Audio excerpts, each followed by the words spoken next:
Welcome to another episode of URC Chumps podcast. Unfortunately, due to the fact that Ireland is now third below New Zealand, Dara is not able to join us, along with some domestic, not dispute, but how can I say, alliance, because of course his girlfriend being Glasgow Warriors and him being Munster, and they're going up against each other. But yes, but otherwise, I got my fellow. I'm a ref, Jacques, with me. How you doing, buddy? I'm I'm good in a way. Life has been going great. Work is good. Unfortunately, on Friday I had my first 100 as a ref. The team won 106 points to 3. It was a it was a horrible feeling, but I got compliments from the losing side after the game, so that made me feel a bit good. Yeah, so otherwise, I'm fine. Surely there How are should you be doing? some mercy. I'm tired. It's just been one hell of a week. People swinging as much as a pendulum from good to bad. But yes, I won't get into that much and everything like that. But I mean, let's first kind of discuss the the the elephant of the world being the Six Nations, um, and everything like that. I know there was some what you call it shocking calls, which we will get into shortly once I can get it up. Oh, where are you now? There we go. Um, Hmm. so yes, and I will bring up my thoughts that I did bring up a bit beforehand. But yes, let's talk about the Italy versus Ireland game, which I mean they did a pretty good job in the game. I'm talking from the Italy side to withstand someone at that point who was the number two team in the world to step up like that after losing like 70 odd against France and still putting on a big performance. I mean, they did not let go until the end of the game, but unfortunately, they were on the losing side.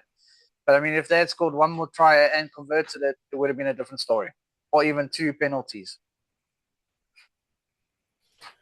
I was fortunate enough to watch, I think it was the last 13, 14 minutes of the game. And when I was looked up and I saw the score, and I thought to myself, wait a minute. This is gonna be the first upset of the year. And they look brilliant on attack, Italy. Now, it was fantastic to see the way they run with the ball, the defense when Ireland had it. But I don't know, it is as if the foot just came off the gas a little bit, and they struggled to convert at the end, unfortunately for them. But also credit goes to Ireland for keeping up the defense, because Italy was hammering the whole time. So Um, it's unfortunately for Italy. To me, y- not just because Dara is an Ireland man. It I think it would have been good for the Italians to be able to cross over the line and get the win, but sadly, wasn't their day. I mean, you have to give it to Italy. Over the past couple of years, they have improved dramatically. They do slip up every now and again, like they did against France, but they playing like the old school test rugby. Unfortunately, like we said, Yeah, the gas isn't there all the way, but they are still pushing through. I mean, I don't know how much longer it's going to take for them to break and actually become that 18-minute team, which I think is going to happen very soon. The way they're going, and if they carry on with the development that they've been doing lately, then we'll go over to Wales, and unfortunately, number 17. I actually have say no nothing. words. Yeah, I watched some of the game, Say and I nothing. when when I saw it for Wales, I was like, I'm not watching.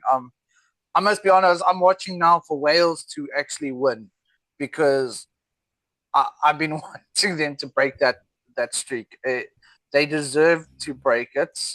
They look like they've been putting in the effort, but unfortunately, it hasn't been enough. Hopefully, this summer nation tour or whatever they call it coming up is enough for them to break it. I think they got Japan for 2 games. That's the only one that I saw on the Welsh website. But hopefully they get a bit more games. Like I said, they need to play someone small nation.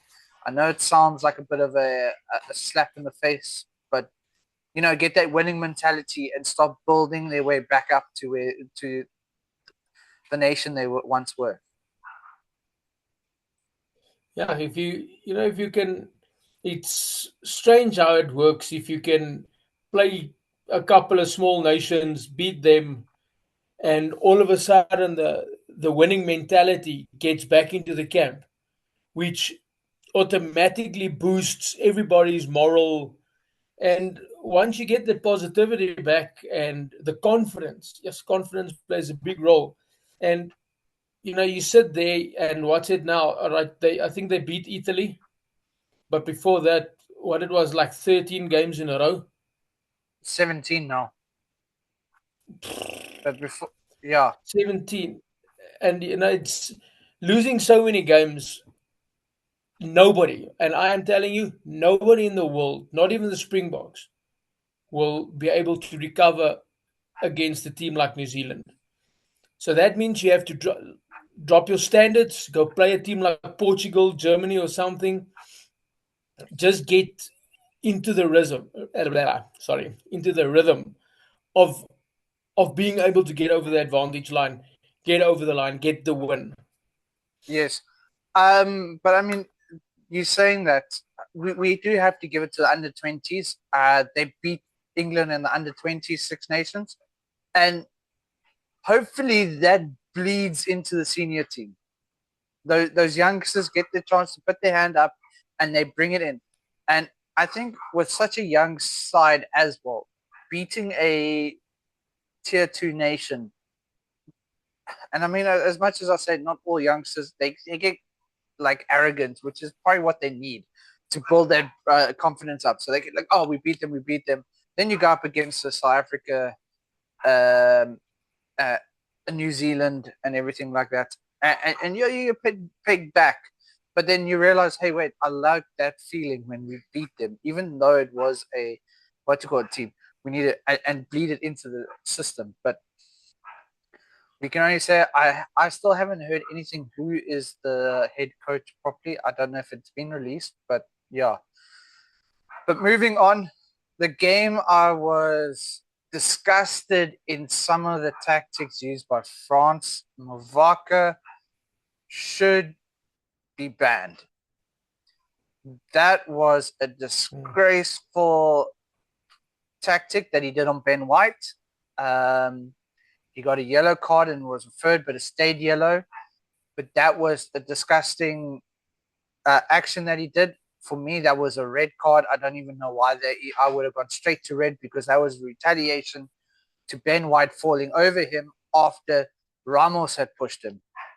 I would have actually even probably carded Muvaka red for the action, and I would have carded Ramos for the fact that he started the whole incident.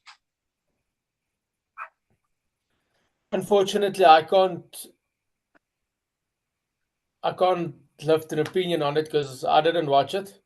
But what you said about it beforehand, this is what we talked about. It was a couple of weeks ago that the standard of the refs, how the different ways that they interpret the laws, and how different bunker decisions.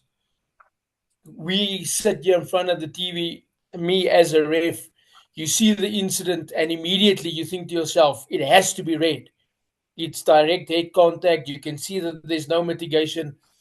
All right, Ramos pushed him, but then you go back to the Peter Steph, the toy incident, where Kwagga Smith pushed him into the player head first. He got a red card.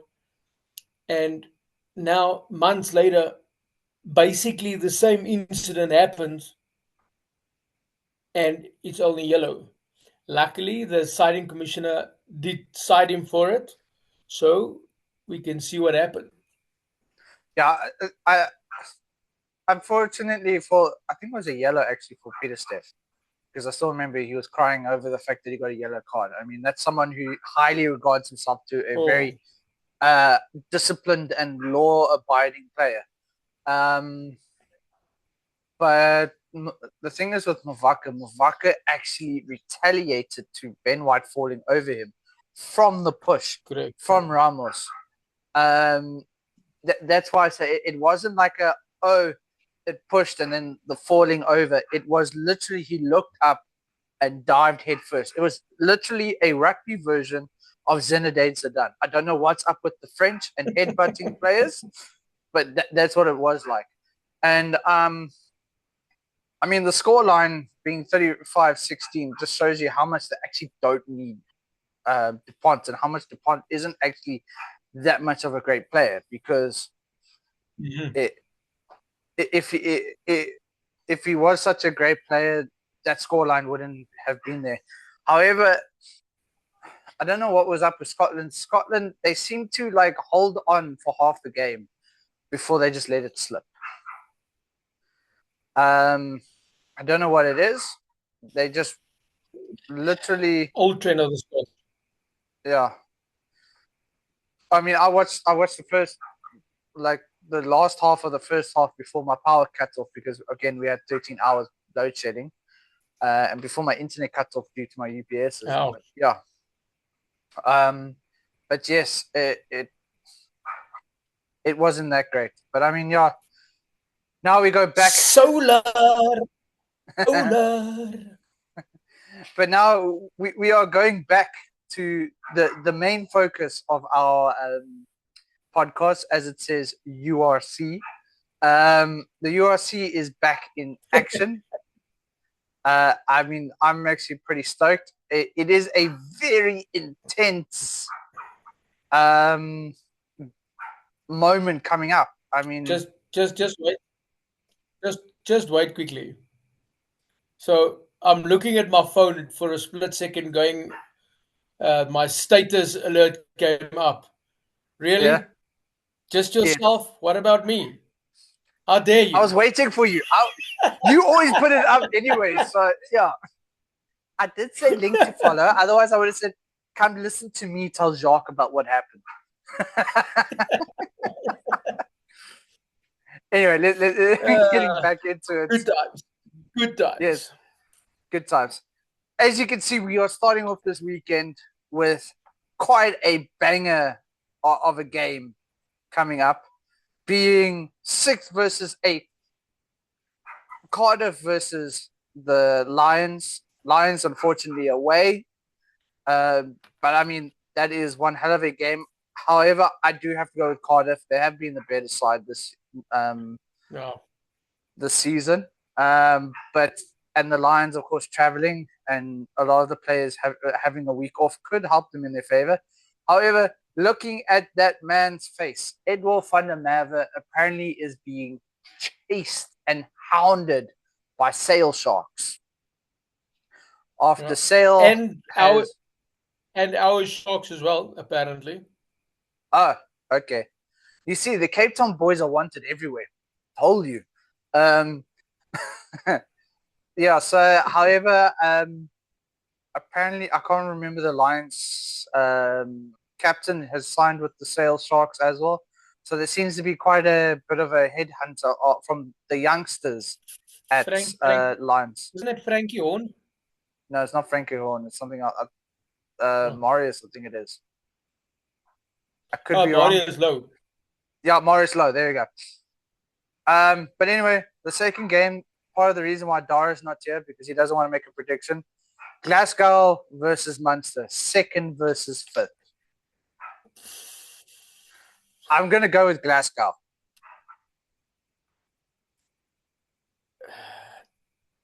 Just because they're at home. Yeah, true, true. I'm not going Munster because it's Dara. Hello. It's not I'm happening. I'm the only reason why I'm going Glasgow is because Glasgow's the home side. If it was Munster at Munster, I would have said Munster, to be honest. But I am going. I'd still go Glasgow.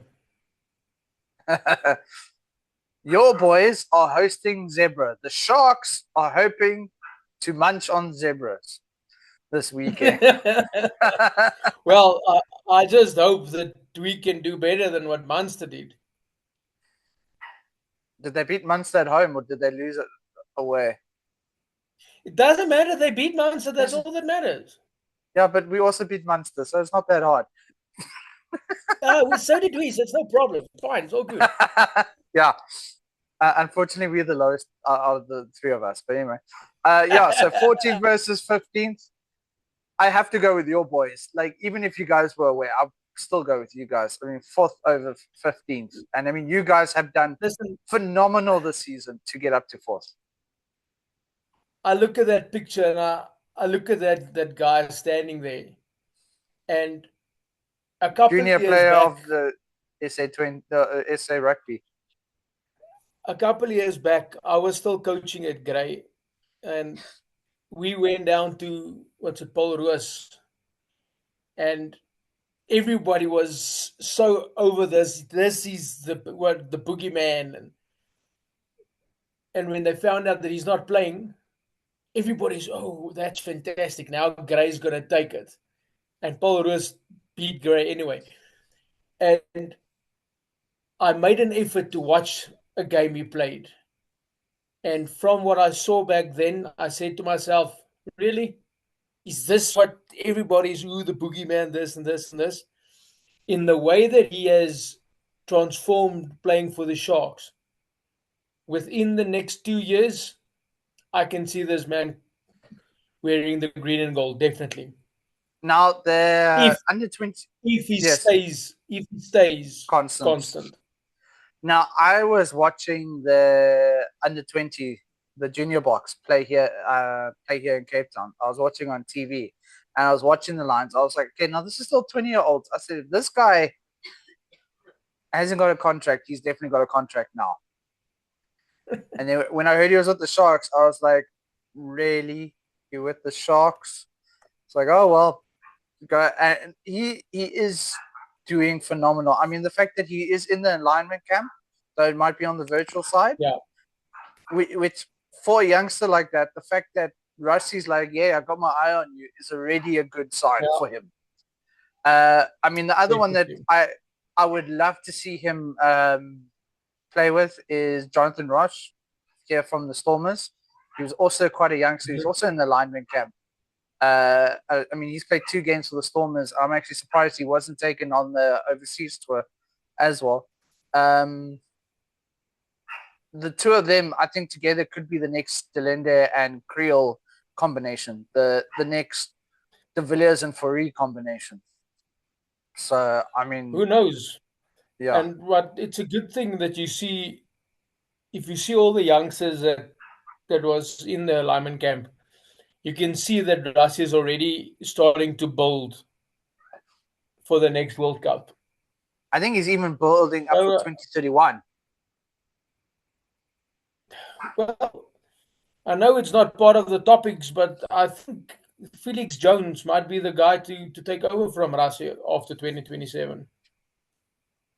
We'll have to wait and see. I mean, it'll be interesting. I saw something about international coaching taking over. I think it was what you put on the group. I'll put that picture up just now. But yes, I mean, Rassi looks like he's already building up a team behind the scenes and a team on the field.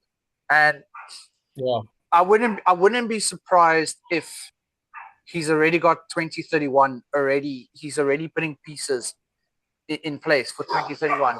I mean, especially with youngsters like Lorenzo and Jonathan Roche, and a few, and giving some senior experience to the likes of Sasha and everything like that. So by the time it comes to 2031, those guys are in this squad. They are settled. It's not like, oh, I've only been playing for 4 years. It's been like I've been part of the setup for the past 7-8 years, I already know what is required of me.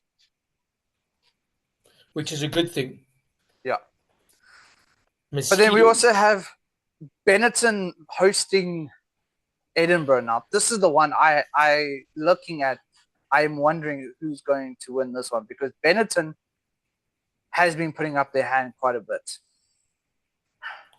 I must say the last couple of games they played, they picked up. I think it's going to be a tight one. I'm going for a draw. I mean, it could end in a draw, but I mean, the logs between number 13 and number 13 is literally 1 point. 13 and 13. It's you just 1 said point. the log from 13 to 13. It's 13 to 7 is. Sorry, I like 2 points. It's literally 2 points. So if Benetton wins, they can jump to 6. Yeah. It's that's how close it is right now. I mean, I was looking at it going, oh, look, it's been a terrible season for us. But I'm actually looking at it. It hasn't been a great season for everybody. And, I mean, if I look at it, Zebra's sitting on 25. And let's go up until 5th being Munster's on 33 with you guys above that at 39. It's still close. Everything is close. Yeah. It isn't like set to, oh, no, well, like generally by this time of the season, you're like, you're done. I mean, we look at the Sharks last season, like, you guys were done. At this part of the season, we were like, we don't expect anything else from the Sharks. Let's carry on with everybody else. This season, it's like, everybody's been, but now it's still like, oh gosh. I mean, hence why it's called the race to the 8th now. I mean, it's insane. I mean, now look, we got the Bulls hosting Leinster. Archias Neyman coming home. I wonder how that's going to be for him. So that should be interesting. This is going to be an interesting game. Is Leinster going to be playing their full squad after the Six Nations? That's also the next question. If they're playing a full-strength squad, I think Bulls could have a run for their money. But if they're coming with a second string, I think the Bulls will win the game, but it might be closer because they are kind of thinking outside the box. Beforehand, it was like all Irish players. Now it's like, okay, cool. We've got players from South Africa, from New Zealand, and elsewhere to fill in those roles. The game I'm looking forward to, and I'm hoping that the Welsh team stays as a Welsh team. And we beat them. Though it will be a close game. I mean, we've got the likes of Sasha back and a few Dion Faree as well, which is awesome for us. Damien Willemse. I don't think Damien Willemse was in the squad. Damien Willemse is traveling. I saw it today. Okay. Listen, Damien Willemse. It could be that he's only traveling as a coach, advisor, whatever they want to call it. Yeah, but I mean, let's be honest. As a Springbok supporter, would you want Warwick Galant or Damien Willemse at 15? Neither. Okay. No, I don't like that. They can go to Wellington and steal golf clubs with Ilse Rose. With his scrum cap on. That's my fullback. That's my fullback is Apelile Fasi. I think he's had a good season so far. Okay, anyway, next. Yeah. Then we got the Ospreys holding Connacht. And I mean, this is also going to be a close game. Ospreys right now is on the way up. Because they're the home side, I'm actually going with Ospreys. Yeah, me too. I'm actually also thinking, when does the Ospreys have their podcast? I'd like to watch it. I think they released it yesterday. I didn't actually quite see it. To be honest, I was so busy today. It didn't come across my feed when I was listening to music. But yes, but I think they've also been a bit down because of the fact that there's been 17 losses on the trot. I think they are looking forward to being back with the Ospreys and looking forward to what's coming. And then the last game of the weekend being Dragons versus Ulster. You have to give it to Ulster. Unfortunately, Dragons this far into the season have only got 8 points. They had one win and the rest of them bonus points from losing.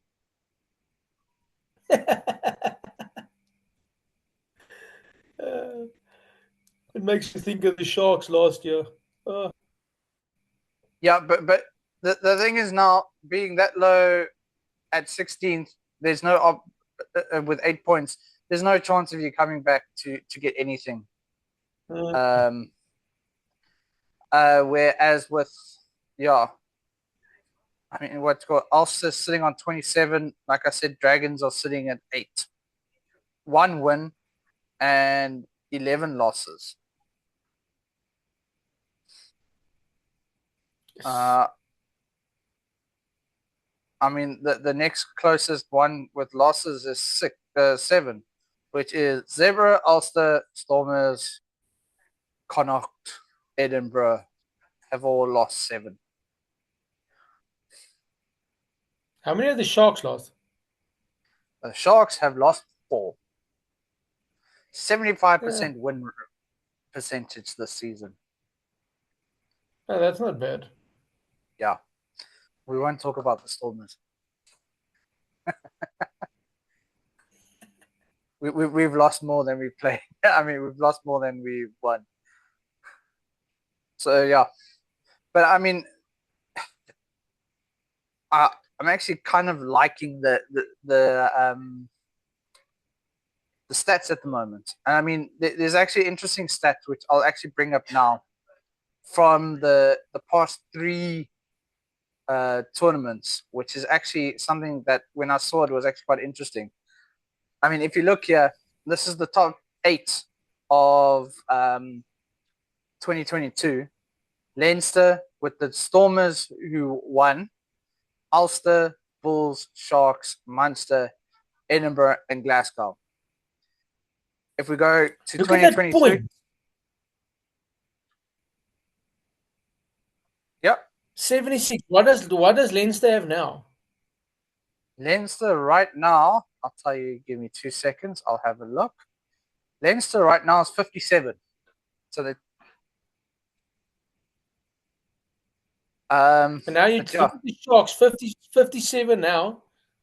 And back then, and now they're on 34, I think. 39. Ridiculous. Yeah. Oh, 39. But then we look here.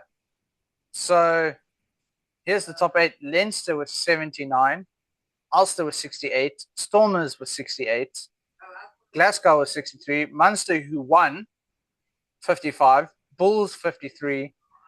Connacht, 50. And the Sharks sneak in with 48. But again, top team didn't win. Now we go over to last year's one. Munster was on top with Bulls, who lost in the final. Leinster, who again didn't make it. Warriors, who won it. So they didn't end first, but they won it being fourth. Stormers, Ulster, Benetton, and Ospreys. But if you also look, there has been one constant that has also not been in the top 8 for South Africa in the past 3 seasons, which is something that, also the Lions haven't. You've been in twice. We've been in 3 times. Bulls 3 times. Lions none. And I mean, last season wasn't a good season for you guys. You guys have definitely turned it around this season. At least we won a trophy. So did we. 2nd place. First losers, no problem. Well, you guys actually just won the URC Shield as well against the Lions.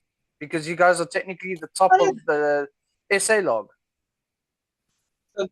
So far we've won one. Well, not a trophy, but a shield. You took it away from the Stormers.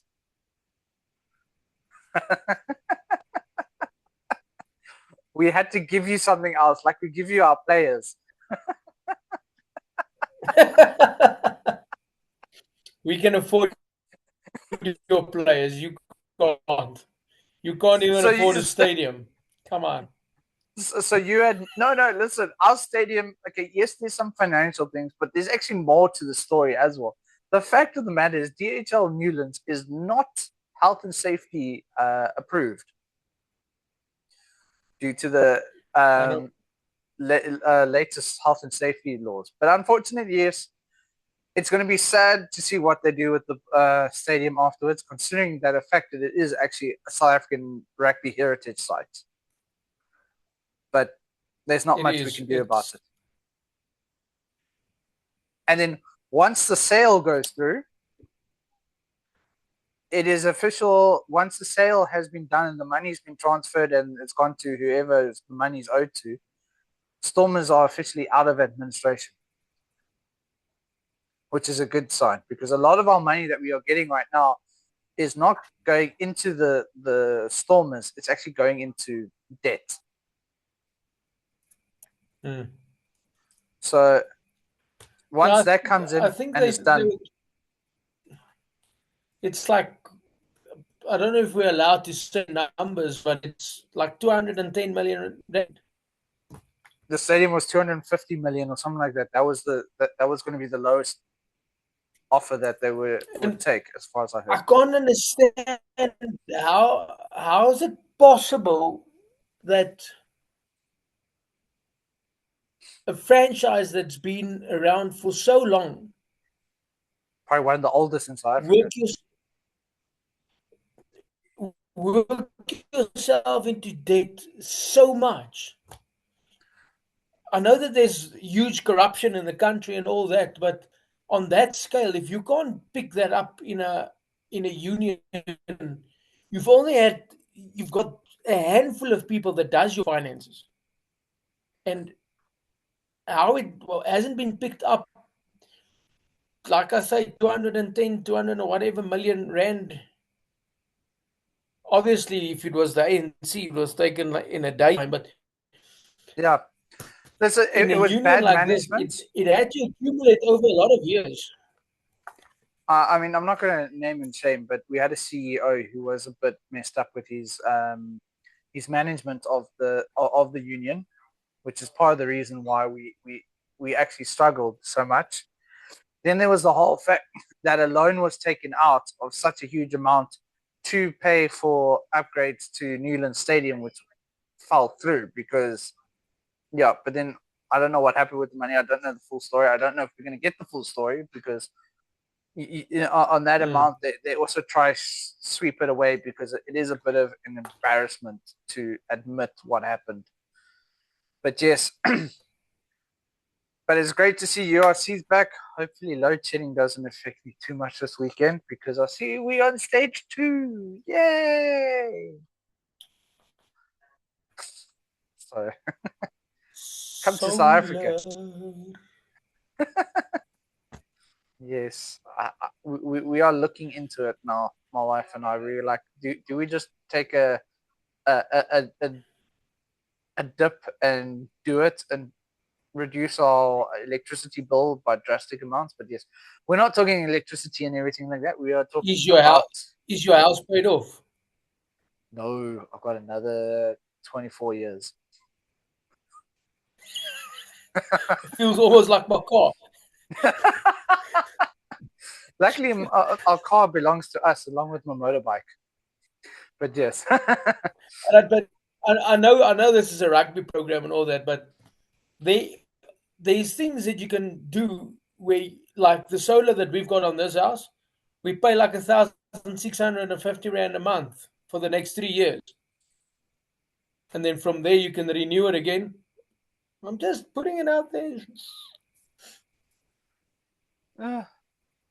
I'll message you after this. Tannie Kirby moet luister. She's dead right now. Not physically, like emotionally and like tired. I will get a picture to prove life now after this. Look who's her husband. I can understand why she's emotionally drained. Yeah, says David Dachi. Now I know why your girlfriend stays in Victoria. Yeah. Let's just keep quiet. Let's not say anything Yeah. about that. By the way, this is just friendly banter. This is if you've known Dachi this long, just before we were like, do they hate each other? Yeah. Please like and share, subscribe, so we can see what happens in the fallout. I'm gonna call this episode the fallout. No Dara to kind of like keep the elders together.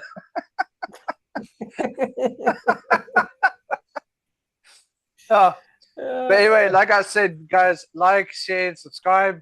Let's get this community growing. It's been a great weekend and everything like this. I will get the latest standings and I'll put them in just before we go over to our outro. But yes, Jacques, thank you so much for joining me today.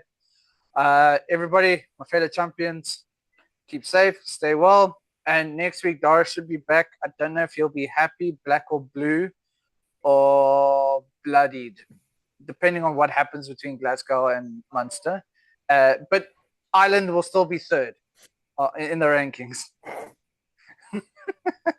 And here are the rankings right now.